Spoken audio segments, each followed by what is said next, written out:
नमस्कार, मी प्रिया काळे. तरुण भारतच्या न्यूज बुलेटिनमध्ये आपल्या सर्वांचं स्वागत. आता पाहूया ठळक घडामोडी. पंतप्रधान मोदी देशाच्या जनतेला स्वतः आपणच गॅरंटी असल्याचे सांगत आहेत, तेव्हा त्यांच्या नेतृत्वाच्या केंद्र सरकारतर्फे पूर्ण करण्यात आलेल्या गॅरंटींची यादी जाहीर करावी, असे सार्वजनिक बांधकाम व बेळगाव जिल्हा पालकमंत्री सतीश जारकीहोळी यांनी भाजपवर निशाणा साधला आहे. आज बेळगाव कार्यालयात बोलवण्यात आलेल्या पत्रकार परिषदेत ते बोलत होते. काँग्रेस सरकार जनहितासाठी गॅरंटी योजना जारी करण्यामार्फत आर्थिक बळकट देत आहे. गॅरंटी योजनांमुळे विकास ठप्प झाला आहे, हा भाजपचा आरोप खोटा आहे. सध्या चिकोडी लोकसभा मतदारसंघात विद्यमान खासदार अण्णासाहेब जोल्ले यांच्या प्रति असमाधान दिसून येत आहे.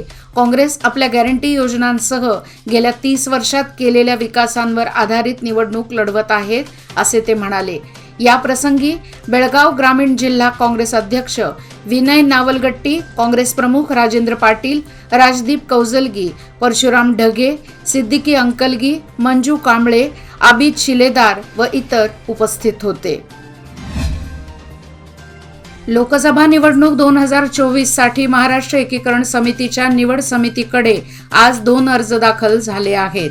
आनंद अरुण आपटेकर व चंद्रकांत जयवंत कोंडुस्कर यांनी रंगूबाई पॅलेस येथील समितीच्या कार्यालयात जाऊन निवड समितीकडे आपले अर्ज सादर केले. समितीचे पदाधिकारी मदन बांबणे, अंकुश केसरकर व श्रीकांत कदम यांनी हे अर्ज स्वीकारले. या प्रसंगी मोठ्या संख्येने समिती कार्यकर्ते उपस्थित होते. शेवटच्या दिवसांपर्यंत समितीकडे 4 इच्छुकांनी अर्ज दाखल केले असून सोमवार दिनांक 8 एप्रिल रोजी निवड समितीची बैठक होणार आहे. मुलाखती व इतर सोपस्कार पूर्ण करून त्यानंतर एक अधिकृत उमेदवाराची निवड करण्यात येणार असल्याची माहिती उपलब्ध झाली आहे. भाजपचे बेळगाव लोकसभेचे उमेदवार जगदीश शेट्टर यांनी शनिवारी सौंदत्ती तालुक्याचा दौरा केला. सौंदत्ती तालुक्यातील गावांना भेटी देऊन पदाधिकारी व कार्यकर्त्यांशी चर्चा केली. भाजपला अधिकाधिक मतदान होईल या दृष्टीने सौंदत्ती तालुक्यात प्रचाराला लागा, अशी सूचना शेट्टर यांनी कार्यकर्त्यांना दिली. शिवापूर येथील बसवेश्वर मंदिरामध्ये आशीर्वाद घेऊन प्रचाराला सुरुवात करण्यात आली. जेडीएसचे जिल्हाध्यक्ष शंकर मडलगी, मंडल अध्यक्ष इराणा चंदरगी यांच्यासह अनेक पदाधिकाऱ्यांनी प्रचार दौऱ्यात भाग घेतला होता. माडमगेरी येथे आयोजित करण्यात आलेल्या प्रचार सभेला मोठा प्रतिसाद मिळाला. त्याचबरोबर सौंदत्ती तालुक्यातील इतर गावांमध्ये शेट्टर यांनी जोरदार प्रचार केला. यरगट्टी तालुक्यातून भाजपला मोठे मताधिक्य देऊ, असे आश्वासन कार्यकर्त्यांनी दिले. लोकसभा निवडणुकीची आदर्श आचारसंहिता जारी करण्यात आली आहे. यामुळे संशयास्पद बँक व्यवहार, डिजिटल व्यवहारांवर नजर ठेवण्यात यावी. मोठ्या रकमेची देवघेव होताना संशय आल्यास त्वरित माहिती देण्यात यावी, असे जिल्हाधिकारी आणि जिल्हा निवडणूक अधिकारी नितेश पाटील यांनी बँक अधिकाऱ्यांना सांगितले. 100 पेक्षा अधिक महिलांच्या बँक खात्यांना 500 ते 1000 रुपये वर्ग करण्यात आल्यास तशी बँक खाती फ्रीज करण्यात यावी, असा आदेशही जिल्हाधिकाऱ्यांनी बँक अधिकाऱ्यांना दिला. जुन्या जिल्हा पंचायत कार्यालयाच्या सभागृहामध्ये बँक अधिकाऱ्यांची बैठक घेऊन आचारसंहितेच्या मार्गसूचींची माहिती दिली. गरीब कल्याण व महिला सबलीकरणासंदर्भात विचार करणारा एकमेव पक्ष म्हणजे काँग्रेस. लोकसभा निवडणुकीत काँग्रेसच्या उमेदवारांना निवडून देऊन राज्य सरकारचे हात बळकट करण्याचे आवाहन महिला व बालकल्याण मंत्री लक्ष्मी हेब्बाळकर यांनी केले. अर्भावी येथे बेळगाव काँग्रेस लोकसभा उमेदवार मृणाल हेब्बाळकर यांच्या प्रचार सभेत त्या बोलत होत्या. या प्रसंगी भीमाप्पा हंदिगुन, अनिलकुमार दळवाई, प्रकाश अरळीकट्टी व इतर उपस्थित होते. ऐन लग्न सराई व गुढीपाडव्याच्या सणासुदीच्या मोसमात सोन्याच्या दराने नवा उच्चांक गाठला आहे. सोन्याचे दर प्रति तोळा 73,500 रुपयांवर पोहोचले असून ग्राहकांच्या खिशाला कात्री लागत आहे. विशेष म्हणजे अवघ्या 15 दिवसात सोन्याच्या दरात तब्बल 5,000 रुपयांची वाढ झाली आहे. सध्या लग्नसराईचा हंगाम सुरू असून यामध्ये लोक मोठ्या प्रमाणात सोने चांदीची खरेदी करतात. अशातच गेल्या काही दिवसांपासून सोने चांदीच्या दरात मोठी वाढ झाली. नवीन आर्थिक वर्षाच्या पहिल्या दिवशी म्हणजे 1 एप्रिल सोन्याच्या दराने 69,000 रुपयांची पातळी गाठली होती. त्या तुलनेत शनिवारी सोन्याचे दर 72,000 रुपयांपर्यंत पोहोचले. त्यामुळे सोने खरेदीदारांना मोठा फटका बसला आहे.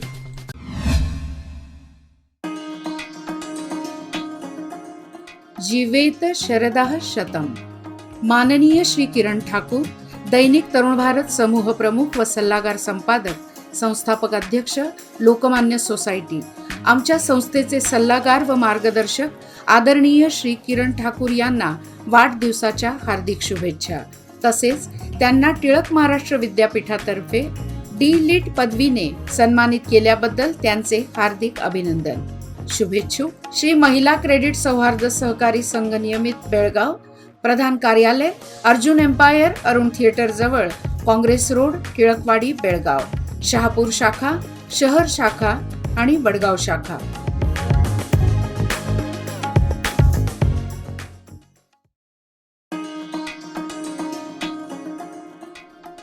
वाढदिवसानिमित्त अभिष्टचिंतन.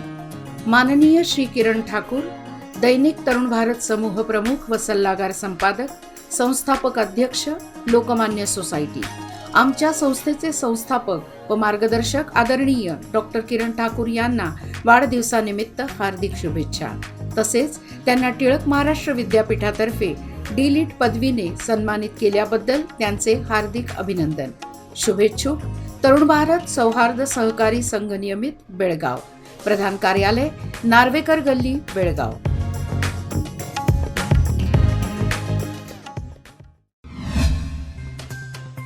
गणपत गल्ली, बेळगाव येथील पुरोहित स्वीट मार्टचा हा गाळा बेळगाव महानगरपालिकेचा असून या गाळ्याची लीज संपली आहे. त्यामुळे महानगरपालिकेने काही दिवसांपूर्वी टाळा ठोकला होता. त्यानंतर आता शनिवारी या गाळ्यातील साहित्य जप्त करून नेण्यात आले आहे. याबाबत व्यवसाय करणाऱ्यांनी ही कारवाई बेकायदेशीर असून न्यायालयात दावा असल्याचे स्पष्ट केले आहे.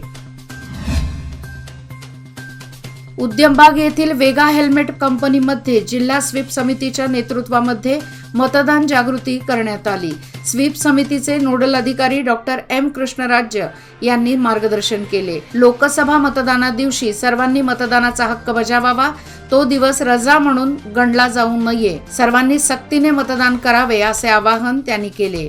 यावेळी हेल्मेट कंपनीमध्ये कार्यरत असणाऱ्या 1,000 कामगारांना जिल्हा पंचायतच्या लेखा अधिकारी गंगा हिरेमठ यांनी शपथ देववली. यावेळी जिल्हा पंचायतीचे अधिकारी, कर्मचारी व हेल्मेट कंपनीचे पदाधिकारी उपस्थित होते. हिरण्यकेशी नदी सुकून गेल्याने शेतकऱ्यांना व नागरिकांना पाण्याची तीव्र टंचाई भेडसावत होती. ही समस्या दूर करण्याची मागणी सार्वजनिक बांधकाम व बेळगाव जिल्हा पालकमंत्री सतीश जारकीहोळी यांच्याकडे करण्यात आली होती. याची दखल घेत हुक्केरी तालुक्यातील यर्नाळ बॅरेज मार्फत 10 HP-च्या 3 मोटर्स वापरून हिरण्यकेशी नदीला पाणी वाहण्यात आले. यामुळे शेतकऱ्यांनी मंत्री सतीश जारकीहोळी यांचे आभार मानले आहेत. दुष्काळी परिस्थितीत जनावरांना चारा टंचाई भासू नये यासाठी चिकोडी व अथणी तालुक्यात चारा बँक सुरू करण्यात आल्या आहेत. त्यामुळे चारा विना अडचणीत सापडलेल्या पशुपालकांना दिलासा मिळाला आहे. पशुपालकांना 2 रुपये किलो प्रमाणे एका जनावराला 6 किलो सुका चारा वितरित केला जात आहे. शिवाय ज्या ठिकाणी चारा टंचाई निर्माण होणार आहे त्या ठिकाणी चारा छावण्या सुरू करण्यावर भर दिला जाणार आहे, अशी माहिती पशुसंगोपन खात्याने दिली आहे. आदित्य मिल्क ब्रँडसाठी प्रसिद्ध असलेल्या विजयकांत डेअरीचे व्यवस्थापकीय संचालक शिवकांत सिद्धनाळ वय वर्षे 50 यांचे शनिवारी दुपारी अल्पशा आजाराने निधन झाले. डेअरी उद्योगातील दूरदर्शी उद्योजक असा त्यांचा लौकिक होता. बेळगावचे माजी खासदार S.B. सिद्धनाळ यांचे ते चिरंजीव होते.